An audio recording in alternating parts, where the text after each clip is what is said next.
은사에 대한 내용들이 이제 결국 복음으로 연결되고 있습니다. 그러니까 기독교 복음은 성부 하나님께서, 성삼위 하나님 알잖아요. 성부 하나님께서 그의 아들 예수 그리스도 독생자를 성경의 약속대로 보냈다는 거예요. 이미 나와 같은 선지자를 보내리라고 말라기서 마지막에 말씀하고 있는 것처럼. 그리고 그 예수 그리스도께서 예수를 보냈다는 것은 꼭 기억해야 돼요. 우리는 죄인이었다는 거예요. 그 예수께서 우리 죄를 위하여 우리 죄를 대신하여서 우리 죄값을 대신하여서 그가 우리 대신 십자가에 죽으신 줄로 믿습니다. 그리고 성경대로 그 예수가 부활한 거예요. 이 원리를 다시 설명 안 해도 알잖아요.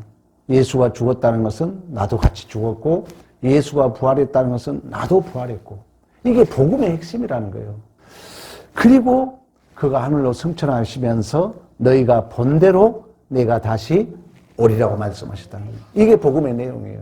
사나 죽으나 우리 인간이 세 가지를 기억하라고 말씀했던 것처럼 반드시 이 땅에 종말이 있다고 말씀하셨고 그때를 아무도 알지 못한다 말씀하셨고 그 때가 오면은 하나님 앞에 심판대에 선다고 말씀했던 것처럼 그런 의미에서 예수 그리스도의 십자가의 죽으심과 부활 그리고 승천 그리고 다시 오심은 하나님이 누구신가에 대하여 그리고 인간이 누구냐에 대하여 너무나도 잘 드러낸 하나님의 계시라는 거예요. 하나님을 만나면요 가장 중요한 게 나를 보게 돼 있어요.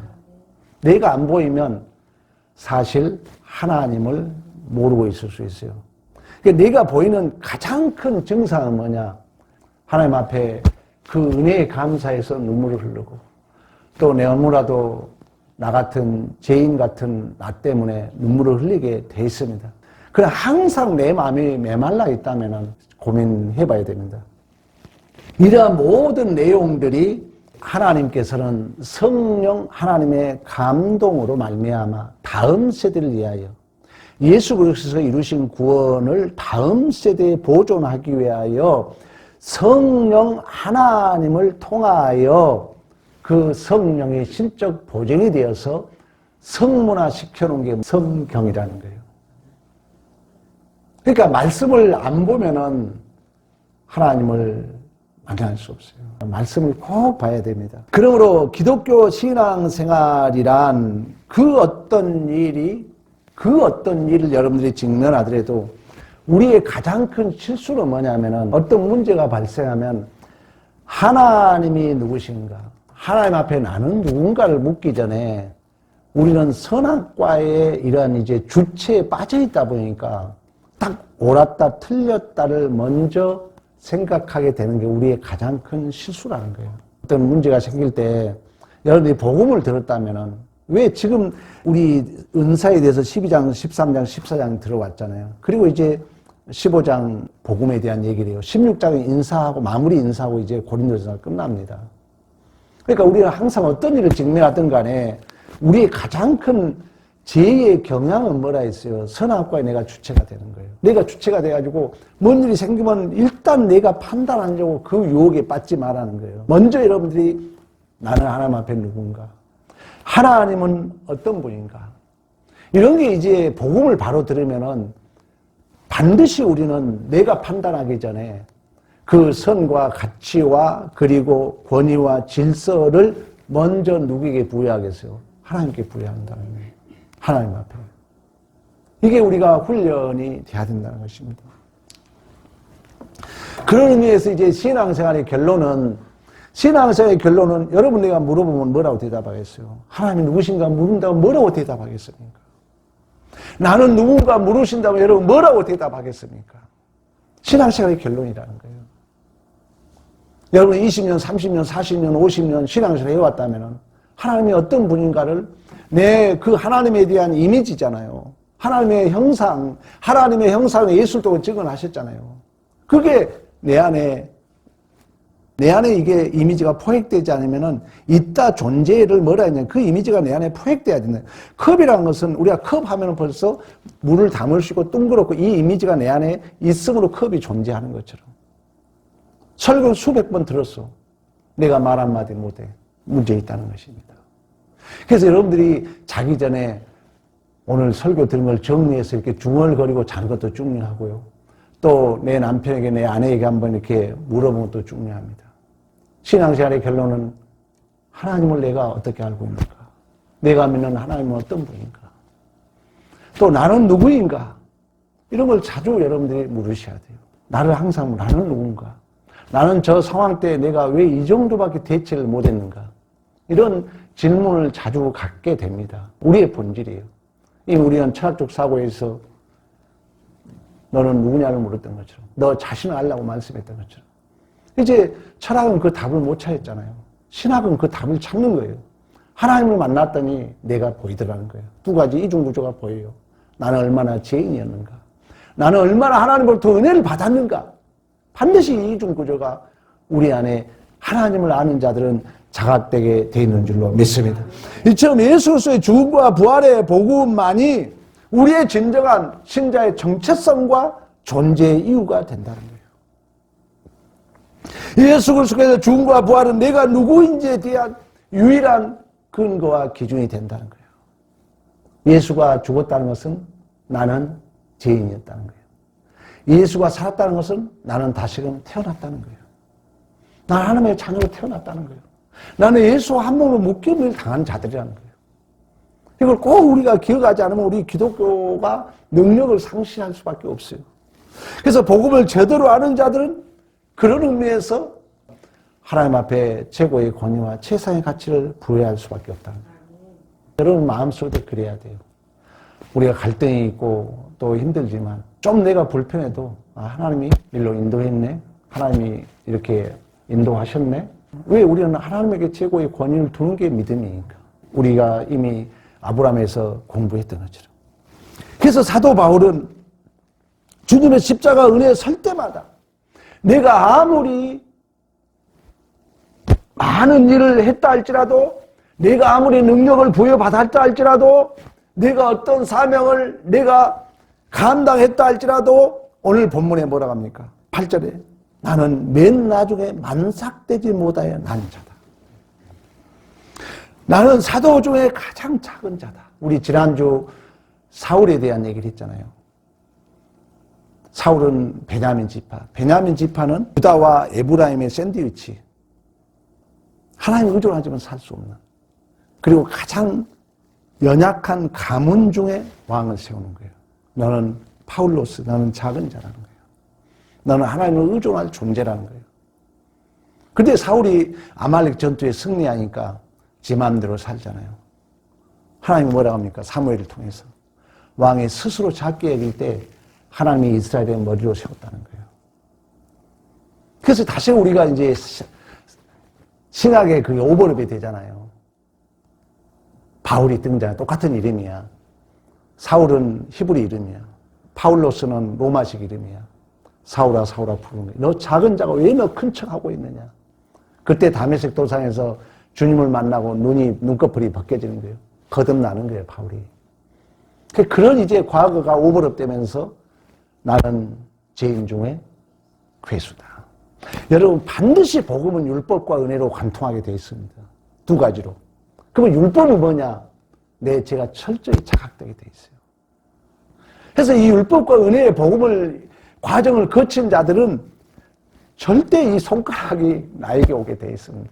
결론은 내가 죄인 중에 괴수다. 나는 사도 중에 가장 작은 자다. 나는 하나님의 교회를 박해했으므로 사도라 칭함을 받기 감당을 못할 자다. 10절 내가 나된 것은 하나님의 은혜로 되었다.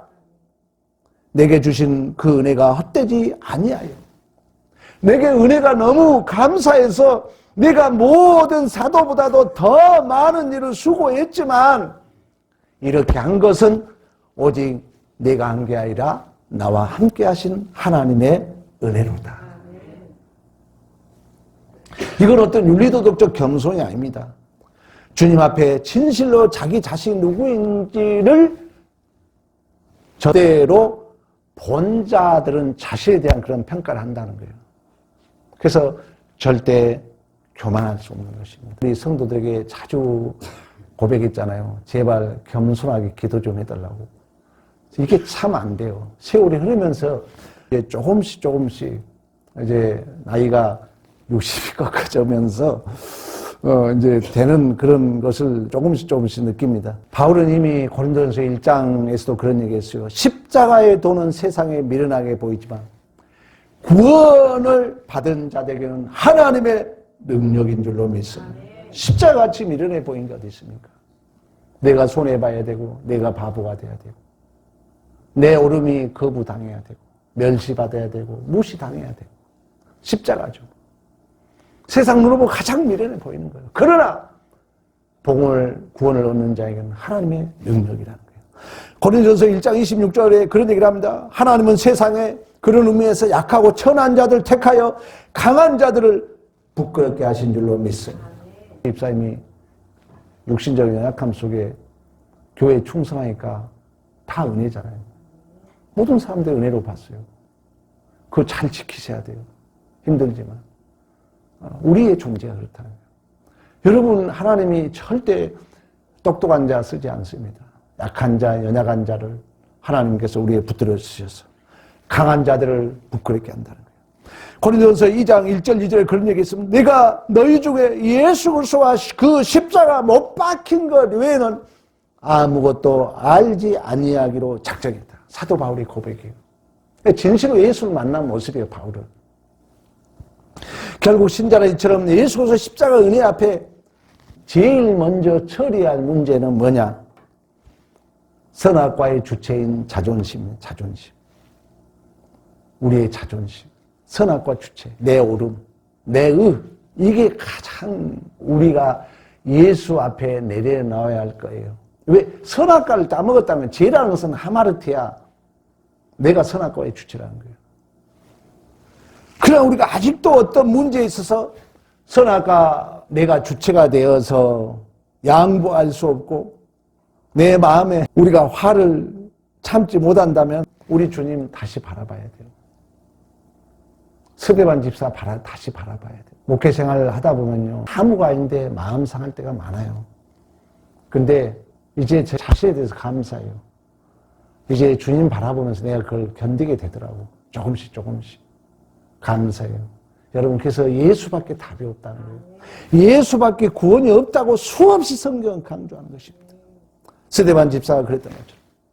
그러면 우리의 이러한 선악과에 갇힌 자존심을 없애는 방법이 뭐냐? 우리의 죄의 비참을 경험하는 거예요. 그래서 욥기를 우리 공부 마쳤잖아요. 수 없는 이유 없는 고난. 나는 열심히 하려고 했는데 뜻대로 되지 않는 일. 나는 그런 의도가 아니었는데 다른 사람들에게 피해를 주는 일. 하나님의 허용의 섭리라는 거예요. 그래서 우리는 여러분 최종적 판단을 고려하는 거예요. 왜? 하나님이 이끌어가기 때문에. 그래서 욥기가 갑작스러운 그런 환난과 고난과 아픔을 통해서 내 손으로 내 입을 가리고 하나님에 대하여 말씀만 들었었더니 눈으로 보게 된 줄로 믿습니다. 수 없는 우리의 때를 벗겨내는 방법이 뭐냐? 우리의 죄에 대한 비참입니다. 하나님의 기꺼우면 섭리 가운데 허용해서 아파하게 하고. 그러면 내가 얼마나 아파했느냐? 내가 얼마나 눈물을 흘렸느냐? 내가 얼마나 힘들어했느냐? 문제는 뭐냐? 말씀을 바로 듣게 되면요. 그러한 것이 나의 선악과의 주체였던 나를 새롭게 내 안에 가려졌던 영적인 그 어두움을 정결하게, 정직하게, 청결하게 우리를 씻어준다는 거예요. 그래서 결국 그런 고난을 겪게 되면 마음이 청결하게 되고 마음이 청결한 자는 하나님을 볼 것이며 하나님을 본 자는 오늘 사도 바울처럼 자신도 보게 된 줄로 믿습니다. 고린도 교회가 많은 것을 가지고 있었음에도 하나님 앞에 영광이 되지 못했던 것은 지금 사도 바울의 입장에서 본다면 이러한 예수 그리스도의 십자가를 위해 예수 그리스도께서 우리 죄를 위하여 죽으시고 또한 영원한 생명을 위하여 부활하신 이 신앙의 기초가 없었다. 예수께서 내 죄를 죽었다는 것은 내가 죄인이었다는 거예요. 그리고 내가 예수께서 부활했다는 것은 내가 다시금 예수와 연합해서 다시 태어났다는 거예요. 사도 바울식으로 말하면 이제 내 안에 내가 사는 것이 아니라 예수가 사는 삶이라는 거예요. 그리고 예수께서 부활하시고 다시 오겠다 말씀했다는 것은 이제 하나님이 다시 우리는 심판대에 선다는 것입니다. 그렇다면 우리는 하루하루 삶을 허비할 수 없는 줄로 믿습니다. 이처럼 부활의 권능을 이루는 길은 오직 십자가 고난을 참여한 자만이 나타나는 하나님의 능력인 줄로 믿습니다. 그러니까 모든 신앙의 열매와 특권과 능력은 예수 그리스도의 십자가를 통과하지 않고는 결코 얻을 수 없다는 거예요. 이제 로마서에 여러분들이 11장에 가면은 참 감람나무, 돌 감람나무 얘기를 합니다. 우리 그 젖붙임에 대한 것을 요즘은 잘 모르지만 우리 옛날 실과란 과목이 있었어요. 알죠? 젖붙임 해 보셨나 모르겠어요. 그러니까 이게 참 감람나무예요. 돌 감람나무 가지를 잘라다가 여기를 잘라가지고 이렇게 붙여서 실로 묶어 놓잖아요. 그러면 이 돌 감람나무가 붙어가지고 참 감람나무에 붙어가지고 이 참 감람나무에 열매를 맺는 거예요. 우리 예수님이 잘 표현하고 있어요. 포도나무에서 비유하고 있는 것처럼. 그러면 나는 돌 감람나무였기 때문에, 나는 포도나무 가지였기 때문에 내가 무엇을 알았다면, 우리 매 예배 때마다 강조하고 있는 것처럼 내가 무엇을 할 수 있었다면, 내가 무엇을 가지고 있다면, 이 모든 것은 예수 그리스도의 젖붙임 결과이기 때문에 하나님의 은혜라는 거예요. 그래서 오늘 바울이 10절, 내가 나된 것은 하나님의 은혜로 된 것이니 오직 나와 함께 하신 하나님의 은혜로다. 은혜로다.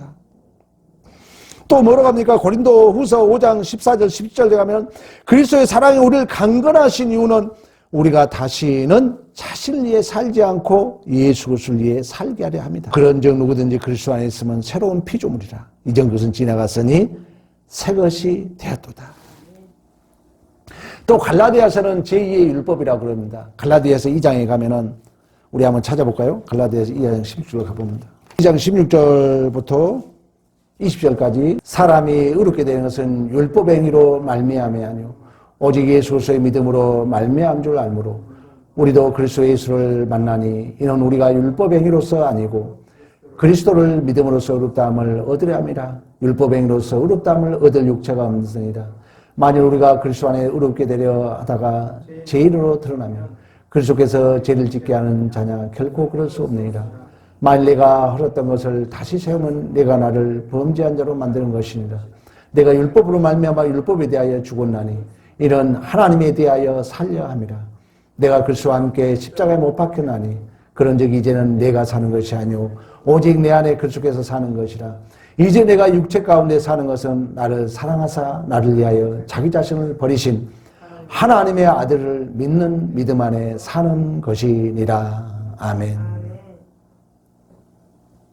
어떤 열매를 가졌다 할지라도 예수 그리스도 십자가를 통과해서 얻은 것이라면 우리는 예수 그리스도가 대신해서 예수 그리스도가 대신해서 죽어야만 했던 우리는 죄인들이었다는 거예요. 즉 예수 그리스도께서 대신 죽으심으로 얻어진 결과라는 거예요. 내가 무엇을 가지고 있다면.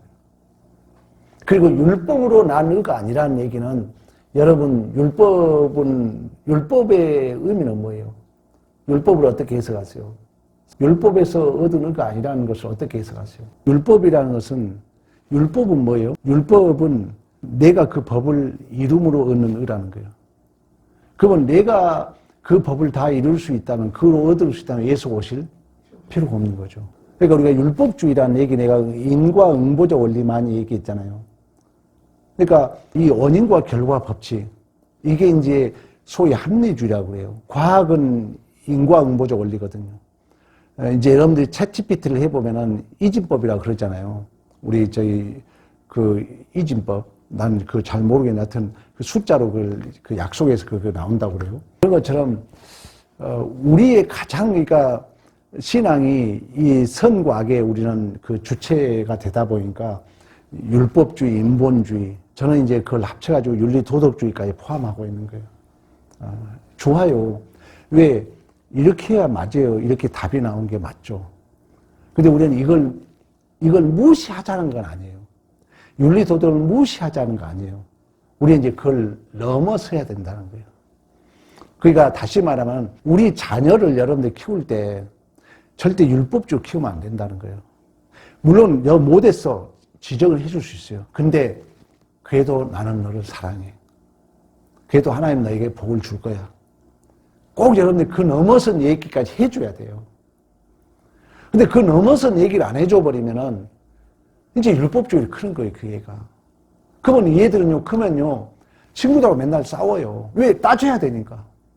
옳은 거 따질 거 아니에요. 그리고 내 아내하고 맨날 싸우는 거예요. 너 왜 안 했어? 우리 다 그렇게 자랐거든요. 그것을 무시하자는 게 아니에요. 하나님의 은혜는 그걸 넘어선다는 거예요. 그 율법으로 의를 이루지 못한다는 것은 그래서 이제 율법 우리를 더욱더 죄를 죄되게 만든다 그러잖아요. 하나님의 은혜라는 하나님의 은혜. 그래서 우리는 이 율법에 의해서 의로 날 수 없는 자라면은 우리가 만들어낸 모든 은혜는 하나님의 은혜라는 거예요. 그래서 내가 윤리도덕주의가 그래서 그랬잖아요. 이게 정답이 아니라는 거예요. 남보다 좀 나을 뿐이라는 거죠. 근데 이게 정답인 척 하니까 남의 이제 비판하는 거예요. 근데 이건 정답. 여러분이 신앙생활 지금 전부 잘한다고 생각하세요? 그건 내 기준일 뿐이라니까요. 이게 어떻게 이게 정답이 될 수 있습니까? 근데 이게 전부를 알아버리면 다른 사람을 비판하게 된다는 거예요. 그래서 내가 윤리도덕주의를 뭘 하는 거 우리 교회에 내가 그걸 여러분들이 가르쳐주면 자주 얘기하는 거예요. 윤리도덕주의 그리고 심판해보니까 더 못하게 한다. 다른 일을 못하게 해요. 되게 여러분 교회에 막 올랐다 떨렸다 따지잖아요. 그 다음 하자는 거예요? 하지 말자는 거예요? 100% 하지 말자는 거예요. 그 사람은. 하지 말자는 거예요. 교회 일을. 방해하는 거예요. 그러니까. 그래서 어느 주석가는 교회 윤리도덕주의처럼 은혜를 까먹는 자가 없다는 거예요. 그런 것처럼 이 은혜가 그래서 중요하다는 거예요. 그렇다 해서 절대 윤리도덕주의를 무시하자는 게 아니라 그것도 중요하죠. 그러나 우리는 넘어서야 된다는 거예요. 그래서 고린도전서의 1만의 스승님보다도 아비의 마음을 온다고 말씀했던 것처럼. 그래서 갈라디아서 6장으로 가봐요. 6장 16절로 가봐요. 6장 14절. 그러나 내가 우리 주 예수 그리스도의 십자가 외에는 결코 자랑할 것이 없나니 그리스도로 말미암아 세상에 나를 대하여 십자가에 못 박히고 내가 또한 세상에 대하여 그러하니라. 그러니까 우리는 여러분 예수 안고는 십자가에 못 박힌 자들이기 때문에 세상을 바라볼 때도 십자가 눈으로 바라봐야 돼요. 우리가 사람을 바라볼 때도 내 자신을 바라볼 때도 어디를 바라볼 때라도 십자가 눈으로. 그 말은 뭐예요? 십자가라는 것은 은혜도 얘기하지만 나는 이 은혜가 없이는 죄밖에 만들 수 없는 죄인이었다는 거예요. 그렇다면 내가 은혜로 모든 게 되었다면 우리는 또 다시 은혜로 바라볼 수 있는 눈이 필요하다는 거죠. 그러면서 이러한 여러분들이 십자가를 통과한 자들은 증상은 뭐냐면은 아까 얘기한 나를 안다는 이중 구조예요. 내가 얼마나 죄인이었는가를 아는 거예요. 그리고 내가 얼마나 하나님의 은혜 안에 귀한 존재라는 걸 안다는 것입니다. 반드시 십자가를 통과한 자들. 바울이 그러잖아요, 바울이. 그 전에는 바울이 이 예수 그리스도를 만나기, 다메스토사에 예수를 만나기 전에는 오직 내가 최고로 알았잖아요. 그래서 살기가 등등해가지고 예수 믿는 자들을, 하나님은 믿어요. 하나님 믿었어요, 바울도. 그때는. 그러나 예수가 없는 거예요. 쉽게 말해 십자가 없었다는 거예요. 그러니까 혈기 등등해가지고. 왜? 나는 율법주의니까. 내가 최고니까. 우리는 죄인이란 말을 못 꺼내게 하는 거예요. 무슨 은혜가 필요해? 나는 이미 은혜 받을 자격이 있는데. 유대인들이 갖는 신앙은 뭡니까? 우리는 이미 선밀이라는 거예요. 나는 이미 하나님의 율법을 지킬 만한 자격이 있기 때문에 율법을 받았다는 거예요. 근데 우리는 율법을 지킬 수 없다는 거예요. 그래서 뭐가 나오는 거예요? 형식주의, 외식주의가 나오는 거예요. 가짜가 나오는 거예요. 그런 척 하는 거예요. 윤리도덕주의도 마찬가지입니다. 정답을 안 해요. 아무리 교회 열심히 해도 그 사람이 정답 아닙니다. 근데 이제 정답인 척 해야 돼요. 그러면 이게 정답 아니기 때문에 정답인 척 해야 되니까 남을 비판하는 거예요. 정죄하고. 이 사슬에 여러분 매이면 안 돼요. 가장 우리가 조심스러운 거예요. 왜? 우리는 선악과의 주체가 죄이기 때문에 약간 넘어가면 거기에 빠집니다. 그래서 이제 교회를 방해해버려, 결국. 교회 여러분 따져잖아요. 뭐 잘다 틀렸다 하잖아요. 그걸 따지면 따질수록 이제 교회는 소극적으로 흐릅니다. 나 안 해. 왜? 이미 선을 계속 쳐주니까. 특히 여러분들이 그런 막 선 치잖아요. 그 울타리 치잖아요. 이제 교회가 냉랭해지는 거예요. 왜? 안 한다는 거거든요. 이거 따진다는 건 뭐예요? 내가 이거야 규명한다는 건 뭐예요? 울타리 치는 거예요. 계속 울타리 쳐버리면은 이제 결국 그 밖은 지금 우리 정치가 그렇게 그러지 않습니까? 밖은 적, 나는 옳은 놈. 그래서 스스로 울타리만 높아지고 결국 내 안에 내가 갇혀버린 그런 오류에 빠질 수 있다는 거예요. 그래서 지금 계속해서 사도 바울은 고린도전서를 마무리하면서 예수의 십자가를 다윗이 그랬던 것처럼 진실로 하나님을 만난 자들은요, 내 안에 눈물이 나올 수밖에 없어요. 하나님의 은혜 때문에, 내 죄 때문에. 그러나 세상 사람들은 이러한 십자가를 관통할 수 없었기 때문에 세상을 바르게 평가할 수 없어요. 또한 자신에 대한 자각이 없어요. 자신의 잘못을 몰라요. 그래서 신자들을 핍박하고 희롱합니다. 그리고 자꾸 세상적인 자기 울타리를 쌓게 된다는 거죠. 그러나 우리 믿는 자는 그렇지 않는다. 십자가를 관통하여 은혜를 입은 신자는 내가 할 수 있다면 그 어떤 은혜라 할지라도 나는 받을 만한 자격과 조건이 전혀 없었는데 하나님의 은혜의 결과라는 거예요. 아까 바울이 10절에 내가 나 된 것은 하나님의 은혜로 된 것이다. 나 오직 나와 함께 하신 하나님의 은혜로라고 고백했던 것처럼. 그렇다면 우리는 또다시 내가 받은 은혜를 이웃들에게 베풀어야 할 책임이 우리들에게 있는 줄로 믿습니다. 여전히 모든 결과가 하나님의 은혜와 선물이었기 때문에 여러분들이 끊임없이 은혜를 발산하는 그런 존재에 대하여 또 우리는 다시금 우리가 가장 조심할 게 뭐냐면은 이게 나를 증명하는 대로 가면 안 된다는 거 우리 너무 은사 배우면서 공부했잖아요. 그래서 바울이 계속해서 강조한 게 뭡니까? 바울이 이렇게 은혜를 강조하면서 자신에 대하여는 나는 만삭되지 못한 자다. 나는 사도 중에 제일 마지막이다. 나는 죄인 중에 괴수다. 바울이 여러분 신앙생활을 얼마나 열심히 했습니까? 1차, 2차 전도를 하면서 교회를 세우고 그렇지만 그는 그렇게 은혜를 베풀면서도 자기 공로는 일체 입도 뻥끗하지 않으면서 나는 죄인이야. 나는 죄인 중에 괴수야. 나는 만삭되지 못한 자야. 나는 머리 따 하나님의 은혜야. 이런 들었더니 저런 들었더니 때로는 율법 없는 척 때로는 율법 있는 척 이렇게 때로는 헬라인 척 하면서 상대를 위해서 난 평생 고기를 먹지 않겠다고 고백했던 것처럼 우리 기독교인들의 모습입니다. 그러면서 이제 사도 바울이 마지막 유언장 같은 서신이 뭐냐면은 여러분이 참고로 알고 있으면 좋아요. 디모데 전후서입니다. 이제 디모데는 사도 바울의 아들 같은 내 아들 디모데야 그러잖아요. 이제 목회 서신의 마지막으로 그 후배에게 한 말이 디모데 전후서예요. 우리 그 중에 하나 찾아보고 마치겠습니다. 디모데 전서 1장으로 가봅니다. 1장 12절부터 나를 능하게 하신 그리스도 예수 우리 주께 내가 감사함은 나를 충성되이 여겨 내게 직분을 맡기심이니 이제 은혜가 다가와지니까 이렇게 자각이 나타나는 거죠. 우리 주의 은혜가 그리스도 예수 안에 있는 믿음과 사랑과 함께 넘치도록 풍성하였도다. 그러나 내가 긍휼 입은 까닭은 예수 그리스도께서 내게 먼저 오래 참으심을 보이사 후에 주를 믿어 영생 얻는 자에게 본이 되게 하려 하심이라. 아멘. 하나님의 은혜를 입은 자로서의 그 충성과 겸손함입니다. 이런 은혜가 오늘 제목을 그래서 이런 하나님의 주권적 은혜를 안다면 우리 안에 진정한 믿음과 순종이 일으켜진다는 거예요. 우리 안에 순종이 생긴다는 거예요. 우리에게 믿음이 생긴다는 거예요.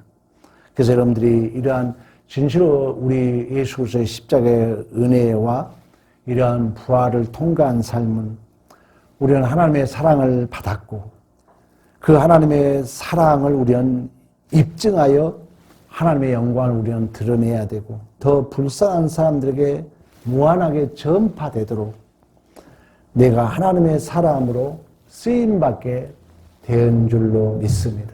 근데 그 일은 십자가로 참 미련해 보일 수 있어요. 또 내가 손해보게 보일 수 있어요. 근데 결코 그건 손해가 아니라는 것입니다. 억울한 일이 아니라는 거예요. 하나님은요, 다 기억하고 있습니다. 언젠간 갚아줘요. 근데 하나님이 할 걸 안 하면요, 또 하나님 그것도 기억해요. 그래서 반드시 엉뚱한데 또 손해를 보면서 깨닫게 돼 있어요. 그래서 우리의 존재가 여러분 어떤 존재라는 것은 어떤 일을 해도 오늘 강조점은 뭐냐? 하나님의 은혜라는 거예요. 내가 어떤 일을 해도 나를 드러낼 수 없다는 거예요. 나는 죄인 중에 괴수야. 나는 만삭되지 못한 자야. 내가 모든 걸 어떤 걸 했다면 이건 오직 하나님의 은혜야. 이런 고백을 한다면 여러분 주위가 진실로 은혜로 풍성하게 될 줄로 믿습니다. 이러한 믿음의 승리가 있기를 간절히 축복합니다.